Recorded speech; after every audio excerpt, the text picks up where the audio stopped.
Muchas gracias.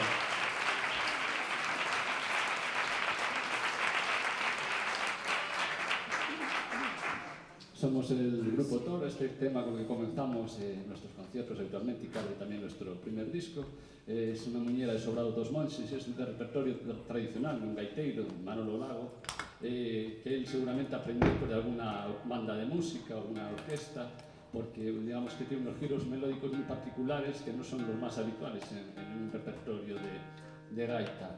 El tema que vamos a tocar a continuación es una canción ampliamente conocida tanto, bueno, todo lo que es el noroeste peninsular, en Galicia, Asturias, norte de Portugal y toda Castilla y León, que es A Saya da Carolina o La Carolina, que hay numerosas versiones también zamoranas y de otras partes. Nosotros la aprendimos de un gaiteiro de Fonsagrada, esta versión que es un poquito diferente, es muy especial, y la precedemos pues, de un tema, un canto de Fisterra que cantaban los romeros que iban en peregrinación a Fisterra y que aparece un cancioneiro da Igrexa da Terra de cambio del siglo XIX al siglo XX.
Muchas gracias.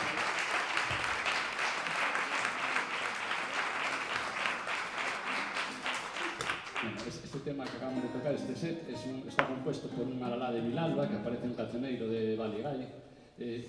Digamos, el mérito que tiene el folk principalmente es que muchas veces se cogen melodías que aparecen en cancioneros recogidos hace 150 años o 100 años, etc. Y le buscamos un poco la gracia que puede tener para presentarla con un formato, digamos, moderno al público, ¿no? Este era el alalá de Vilalba, y de segunda, pues una xotica, que es de acordeón diatónico o concertina, como le llaman los portugueses de la zona de Alentejo. Y la última pues es un vals de los hermanos Moreiras, un grupo que grabó en Argentina en los años 60 y que tuvo mucha fama por allí, y que hay quien dice que creo que incluso es un vals con un tema de origen italiano. O sea que bueno, también la música se mueve mucho y tiene, no hay fronteras en muchas ocasiones para las músicas. Vamos a seguir ahora con un chotis tradicional galego, que también se hacen chotis y se tocan chotis en Galicia, y precedido pues, de un canto de reis que recogimos en la zona de Lugo, en las montañas de Paradela, y un par de muñeras que cambiamos un poco de estilo. Así que ahí vamos, el chotis.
a tocar un tema un poquito más, el toque rockero que le damos ahí, que es la canción, la primera es una canción tradicional de canto y pandereta, que hacemos, bueno, versión instrumental, y la seguimos después con otra, una muñeira de un gaiteiro, José Ramón de Vilaquinte, también de la zona de Cervantes de Lugo, que vivió desde los 20 años en Argentina, ya murió allí, y fue recogido por Norberto Pablo Cirio, que es un gran investigador de la música gallega en Argentina. Por eso nos gusta siempre que tocamos temas que aprendimos gracias a él, pues también mencionarlo.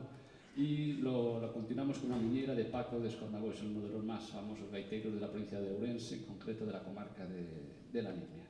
Vosotros, Folgos.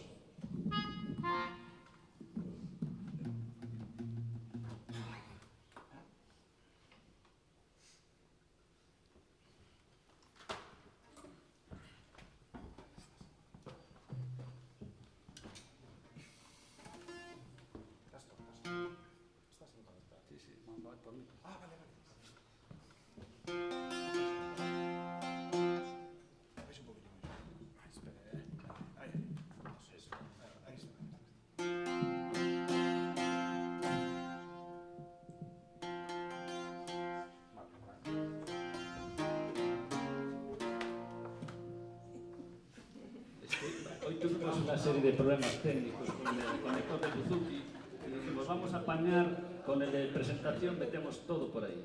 Buzuki, flautas, ala de buitre, ya veréis, y todo junto. Entonces vamos a ver qué pasa.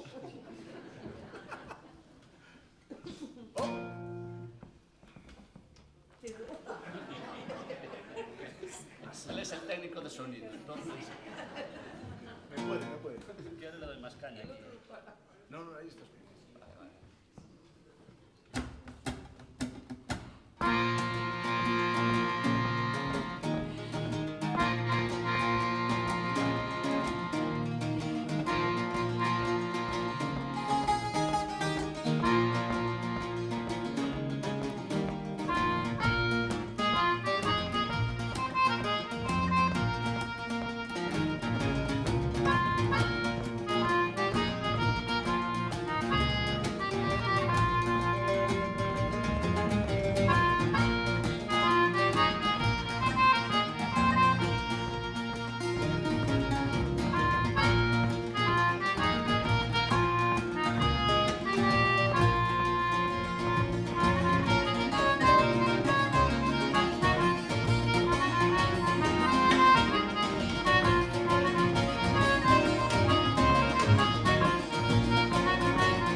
tocar un tema de gaita.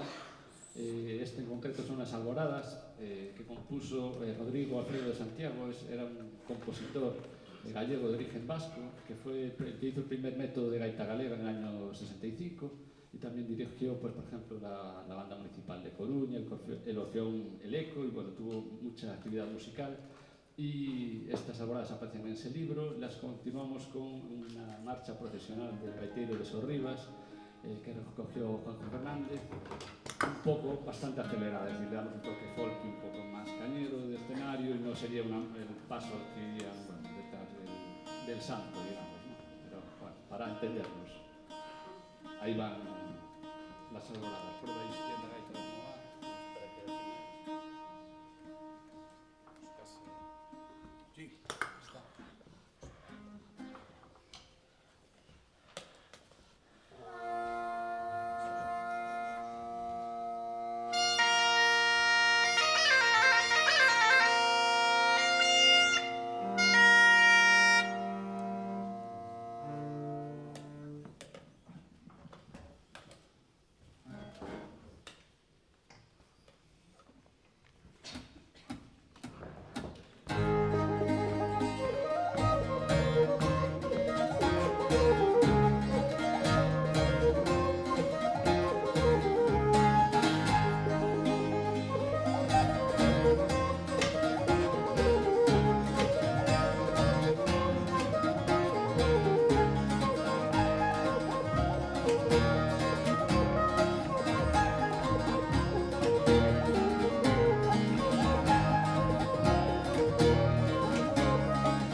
Muchas gracias.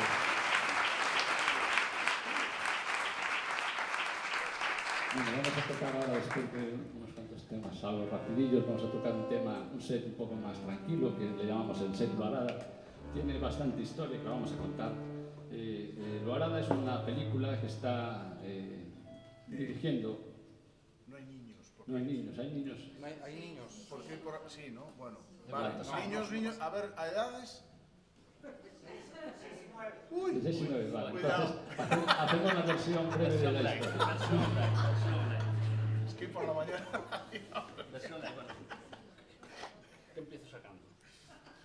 Bueno, la película Loarada, el director es Óscar Doviso de Cine Music, trata sobre la vida de Manuel Blanco Romasanta, el hombre lobo de Allariz, o eso, pues, ahí lo tenéis, un retrato, bueno, una reconstrucción, digamos, en base a las medidas que aparecen en la causa. Este hombre fue juzgado en 1852 por la muerte de 9 mujeres con sus hijos. Lo condenaron, acabó cumpliendo su cadena perpetua en Ceuta, que fue donde falleció. Y ya está muerto hace Mucho cientos de años. tiempo ya. Murió en 1863, o sea que Ahora ya no está aquí en el mundo de los... no hay ningún tipo de peligro. Vale. Este es un pliego de cordel que encontramos con la historia de Manuel Blanco Romasanta. Lo imprimieron en Madrid durante el juicio y tiene una particularidad, que es que en el pliego de cordel, cuando cuentan la historia, lo acaban ajusticiando en garrote vil, es decir, lo mataron antes de que acabara el juicio, básicamente, ¿no? Era una de las cosas que comentaba el abogado defensor en la causa, de que había por ahí pliegos sobre la historia de su defendido y que no eran ciertos. Bueno, sus convecinos lo acusaban de que mataba a las víctimas, se aprovechaba de su cuerpo, le sacaba el unto, etc., y vendía todas sus propiedades. Y él se declaró un hombre lobo y decía que todo eso lo hacía en base a una maldición que tenía y que le obligaba, pues, a cometer esas atrocidades. No vamos a contar más, vamos a dejar aquí la historia y después, si alguien tiene curiosidad, que nos pregunte si había tráfico de... No, el libro no vamos a enseñar. Aquí no vamos a enseñar el libro. Nada, no hay libro. Lo único que sí, que en la época sí que se hablaba mucho del tráfico de unto y esas cosas.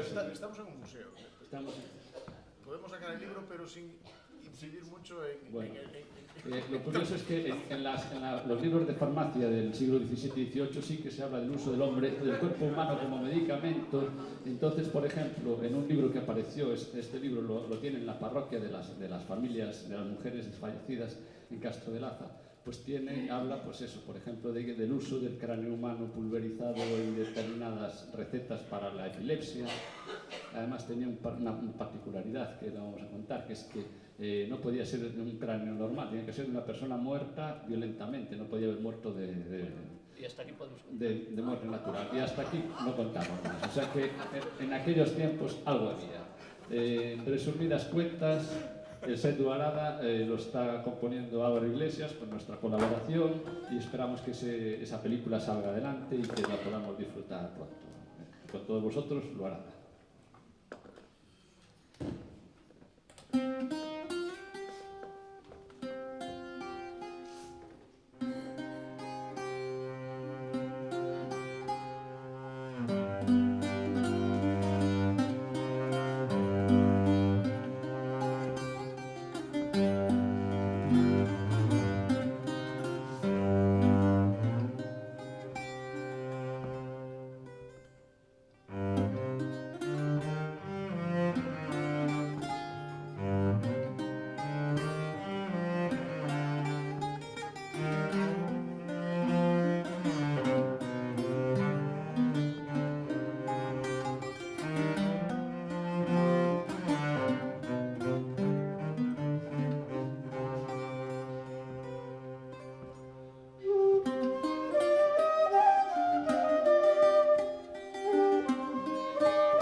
Muchas gracias.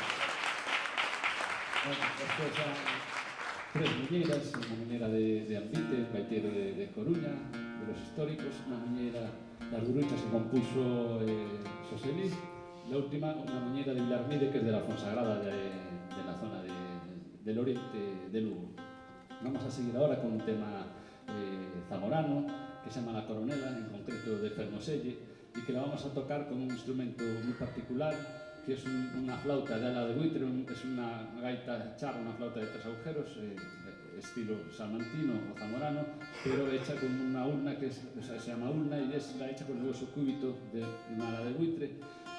Nos la hizo un artesano salmantino que se llama Manuel Pérez Becerro, y bueno, es un instrumento, veréis, un sonido precioso, espectacular, y además está magníficamente afinada. Nosotros preguntamos el cómo hiciste para que afinase con nuestros instrumentos. Dijo nada, yo corté y así fue la flauta para allá, y vais a ver lo precioso que suena. Félix y yo somos gallegos por parte de padre, salmantinos por parte de madre, de la peña de los Arribes de aquí de Salamanca. Además estudiamos Derecho aquí en Salamanca, y fue cuando empezamos con la música. Hasta que vinimos para acá con 18 años no teníamos ni la más remota idea, y fue cuando nos dio por empezar a trebellar con estos instrumentos. La gaita charra la aprendimos a tocar en la escuela Ángel Carril de música tradicional, con el maestro el señor Isaías, y fue con el que aprendimos pues esta versión de La Coronela que vamos a tocar.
Pues eso, gracias a artesanos como Manuel Pérez Becerro y tanta gente que sigue con la tradición musical, y a escuelas como la de Ángel Carril, o por ejemplo la Escuela de Música Tradicional donde da clases José Liz, pues es por lo que bueno, podemos estar orgullosos de todas estas músicas que vamos aprendiendo.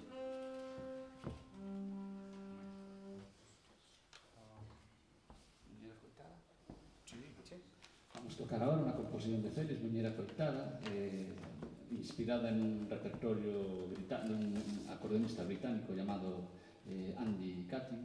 La procedemos de un canto de ronda, y bueno, a ver si os gusta. Este será para el próximo disco. Normalmente hacemos el repertorio ahora mismo estamos tocando pues, un poco mitad primer disco, mitad segundo disco y bueno, a ver si para mayo o junio lo tenemos.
Muchas gracias. Bueno, vamos a tocar ahora la penúltima, que es un vals del Consulto Galicia, que era un conjunto que también grabó Norbert Pablo Ciro en Argentina, seguido de unas mazurcas dun gaiteiro do Canizo, de Naudiña, tamén da provincia de Ourense.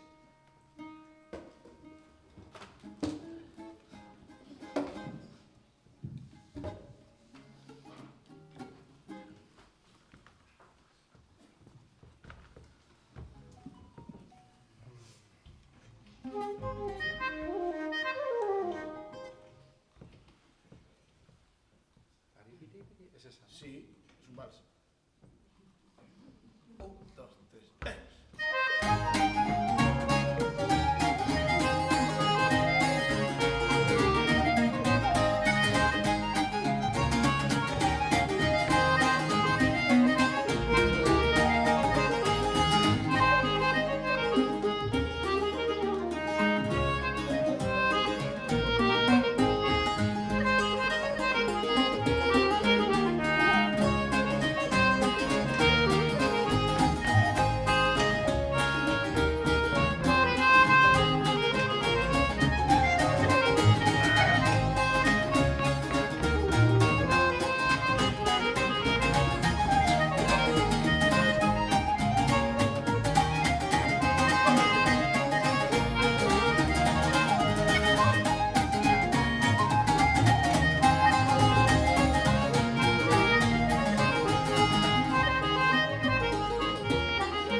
Para despedirnos, vamos a tocar, bueno, en primer lugar, por supuesto, muchísimas gracias a la Casa Lis y a la Asociación de Amigos de la Casa Lis por contar con nosotros para este concierto en este lugar, bueno, incomparable, es espectacular y la sensación de poder estar aquí con todos vosotros pues es increíble. Y por supuesto, nuestro agradecimiento de venir a nuestro concierto. Vamos a despedir con un tema de gaita tradicional, en el que también tenemos que contar una pequeña historia. Bueno, el tiempo andamos, nos estamos pasando un poquito de hora, pero Luego nos vais a decir que nos la contamos, os va a parecer mal, así que ahí va. En este set, ¿no? Ya nos cuento todas las historias, todos los temas que van. Hay una muñeira de unos gaiteiros de Vilar, que cuando empezamos, es el sur de la provincia de Ourense, pegando con Portugal, que cuando empezamos a recoger por allí nos empezaron a contar historias de que se había estrellado un bombardero en la Segunda Guerra Mundial allí en aquella zona. Al principio no te lo acabas de creer, pero luego te enteras. Aquí está la noticia de prensa del periódico La Región de Ourense. El 22, ahí está la foto del bombardero en concreto para identificarlo.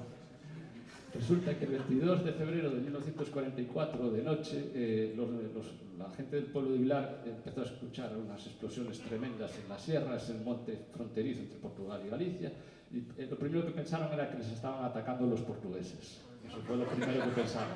Bueno, resultó que era un bombardero, había 6 bombarderos que se desplazaban desde Gibraltar hacia el norte para participar en la operación del desembarco de Lombardía. Y lo que pasó fue que uno se estrelló en la Sierra de Estrela y otro acabó estrellándose en la Sierra del Monte de Vilar. Aquello, pues, con las explosiones de todo el armamento que llevaba, pues, uno de los músicos de Vilar contaba que se pusieron 3 mujeres de parto en aquella noche.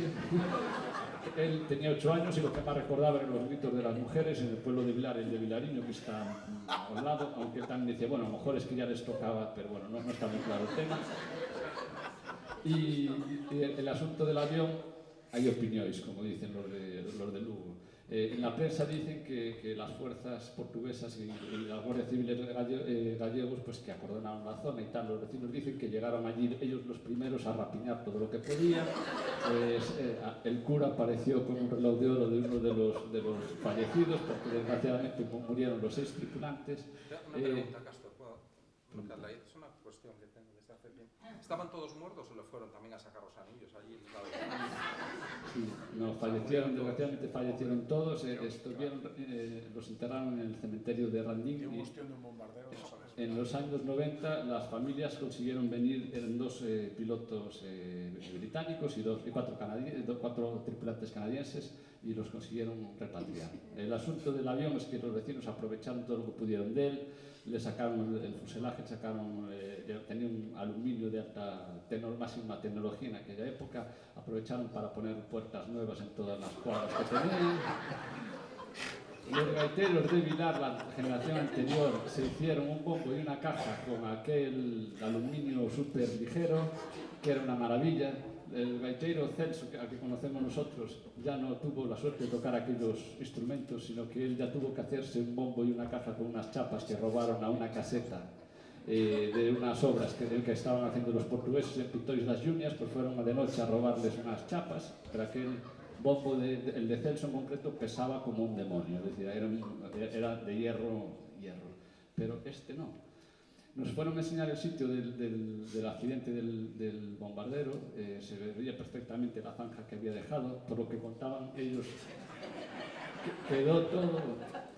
quedó muchos restos del avión que quedaron allí, los enterraron, todo lo que eran bombas y tal. Este hombre de Celso nos contaba que como ellos eran rapaces, pues que vieron un montón de balas de metralletas de estas tiras que había, le prendieron fuego a ver qué pasaba y tuvieron que salir corriendo todos de allí. Bueno, en fin, un caso. El tema es que cuando fuimos a ver el sitio, unos años antes habían hecho una repoblación de pinos con estas máquinas de, excavan, sacan un poco de tierra para arriba y tal, y tuvimos la fortuna de encontrar pues, un resto, quizás suponemos que sería un resto del famoso aluminio del avión, que por cierto en el pueblo no quedó nada porque a los pocos días fueron unos quincalleros a comprarlo porque se pagaban a precio de oro, desclavaron todas las puertas y hicieron negocio con eso. Pues esa es la historia del bombardero de los Montes de Vilar, para que la sepan. Muchas gracias. Vamos a tocar este tema y nos despedimos con la muñeira.